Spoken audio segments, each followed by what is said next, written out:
Tempo é dinheiro. É o que a maioria das pessoas dizem. Isso pelo fato de que eles trabalham trocando o seu tempo para ganhar dinheiro. Mas na verdade não é bem assim. Por quê? Porque dinheiro nós podemos perder e ainda recuperar.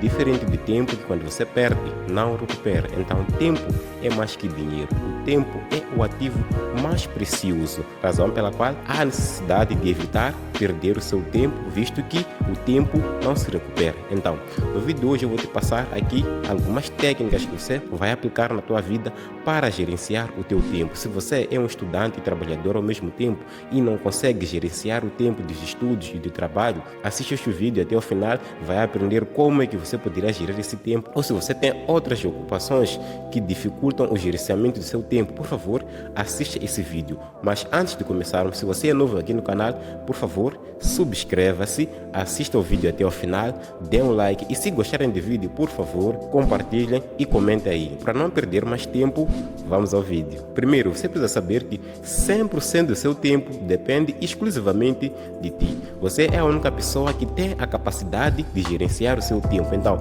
não deixe essa responsabilidade para uma outra pessoa. Isto é, muitas das vezes nós nos encontramos a fazer certas atividades e aparece alguém a tentar nos desviar para fazer outras atividades. Então, nós devemos evitar que as pessoas mandem no nosso tempo. Por exemplo, se você está a estudar para um teste e te aparece o teu amigo, diz que vocês devem sair para tomar uma cerveja ou para tomar um sumo, você deixa de estudar e vai com ele. Neste exato momento, você estará a deixar outra pessoa a decidir o que você deve fazer com o teu tempo. Então, evite dar a responsabilidade de gerenciar o seu tempo a uma outra pessoa. Isso por quê? Porque quando chegar a hora de sofrer as consequências, aquela pessoa que lhe desviou de fazer uma certa atividade não vai sofrer contigo.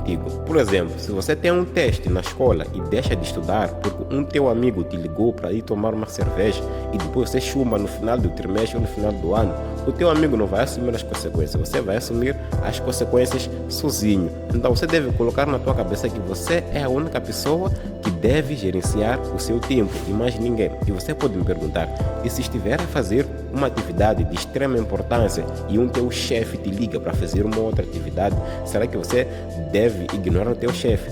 Não interessa se é teu chefe, não interessa se é teu pai, você sempre será a única pessoa que deve ou que tem a capacidade de gerenciar o seu próprio tempo. Você é o responsável por 100% do teu tempo. Você não deve deixar outras pessoas decidirem pelo teu tempo, porque as outras pessoas não vão assumir as consequências futuramente. Eu, por exemplo, em 2018, quando comecei a ir à faculdade, eu tinha que trabalhar e ir à faculdade ao mesmo tempo. Olha aqui, eu entrava na faculdade às 7 e entrava no serviço às 14. Mas o que acontece? E aproveitar e dizer para quem não sabe, eu sou professor, né?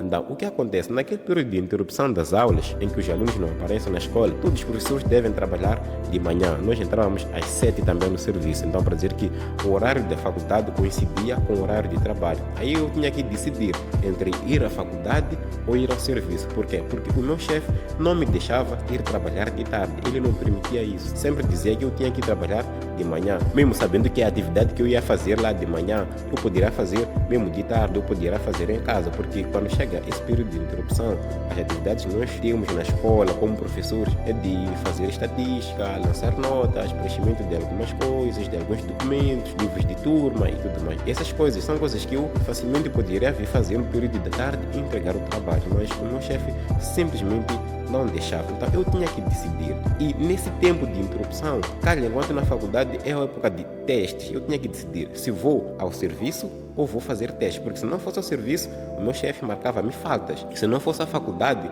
não faria teste e chumbava. E eu não podia chumbar, visto que já era estudante e era trabalhador ao mesmo tempo. Porque se eu chumbasse uma cadeira num ano, eu teria que voltar a ficar um ano apenas a fazer aquela cadeira, porque não ia sair fazer 2 anos diferentes na faculdade e ao mesmo tempo ter que ir trabalhar.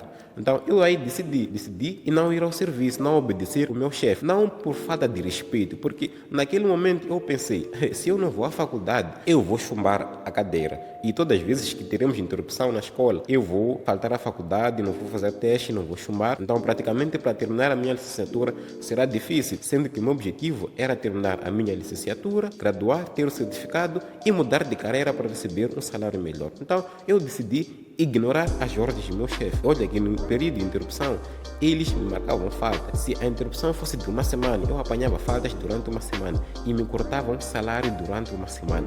Se a interrupção fosse de 2 semanas, eu apanhava faltas durante 2 semanas e era cortado o salário durante 2 semanas. Olha que essas faltas não refletem só apenas no salário, como também na minha própria classificação. Então, eu tive que sacrificar algumas coisas pelo um bem maior. Então, com este exemplo, eu quero te fazer perceber que você deve ser o único responsável por gerenciar o teu tempo. Você deve ser o único responsável em decidir o que deve fazer com o seu tempo. Porque, por exemplo, imagine se eu tivesse acatado as ordens do meu chefe. Eu ia chumbar e provavelmente, se calhar, desistir da faculdade, não conseguir mudar de carreira, não conseguir ter um salário maior. E quem ia assumir essas consequências futuramente? Eu não seria o meu chefe, seria eu. Então, mais uma vez, eu volto a repetir. Você deve colocar na tua cabeça que você é o responsável pelo 100% do teu tempo. Não deve deixar esta responsabilidade de gerenciar o seu tempo para uma outra pessoa. Então, essa foi a primeira dica, é a primeira coisa que nós devíamos colocar em mente. E a outra dica é evitar distrações com o telefone. O telefone é uma das coisas que nos rouba tempo. Nós podemos estar mesmo, se calhar, a fazer uma certa atividade e do nada aparece uma notificação, seja do Facebook, seja do WhatsApp. Então, nós deixamos de fazer aquela tarefa, vamos atender aquela notificação, vamos querer ver aquela mensagem que nem nos diz nada.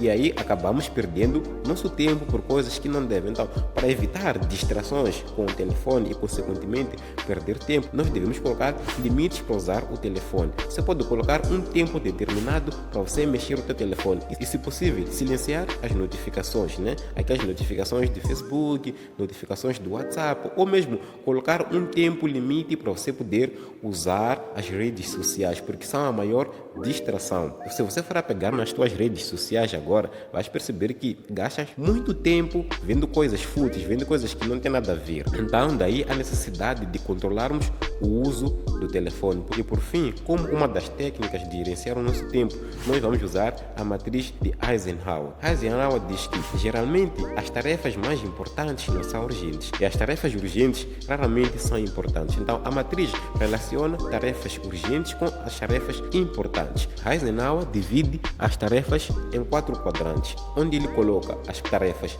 importantes e urgentes. Depois, as tarefas importantes e não urgentes. De seguida, as tarefas não importantes e urgentes. E, por fim, as tarefas não importantes e não urgentes. As tarefas importantes e urgentes são aquelas tarefas que nós devemos fazer agora, que não devemos deixar para amanhã. Conforme diz, são as tarefas que é para ontem, né? São aquelas tarefas que não se adia, devem ser feitas agora. Por outro lado, temos as tarefas importantes e não urgentes. Essas tarefas nós devemos programar ou planejar. E olha que, se nós não planejarmos, as tarefas importantes e não urgentes vão acabar sendo tarefas importantes e urgentes, pelo fato de não termos planejados. De seguida, nós temos o quadrante das tarefas não importantes e urgentes. Essas tarefas que não são importantes e urgentes na nossa vida são tarefas que nós devemos delegar ou mandar uma outra pessoa. Por exemplo, varrer o quintal da tua casa. Isso não é importante, mas é urgente, você deve fazer. Isso aí você pode delegar, né? Limpar mesmo dentro da tua casa. Essa tarefa é importante, não é importante, mas é urgente, né? Então essas coisas você deve delegar. E por fim temos as tarefas não importantes e não urgentes. Essas tarefas não importantes e não urgentes são tarefas que nós devemos eliminar. São tarefas que só servem para nos roubar o nosso tempo. Então há necessidade de se eliminar essas tarefas. Então, essas foram as técnicas que eu preparei aqui para ti, para poder gerenciar o seu tempo e olhar melhor o seu tempo. Então, se você curtiu o vídeo até aqui e gostou, por favor, deixa o like, comenta aí e compartilhe, né? Não esqueça de compartilhar e até ao próximo vídeo.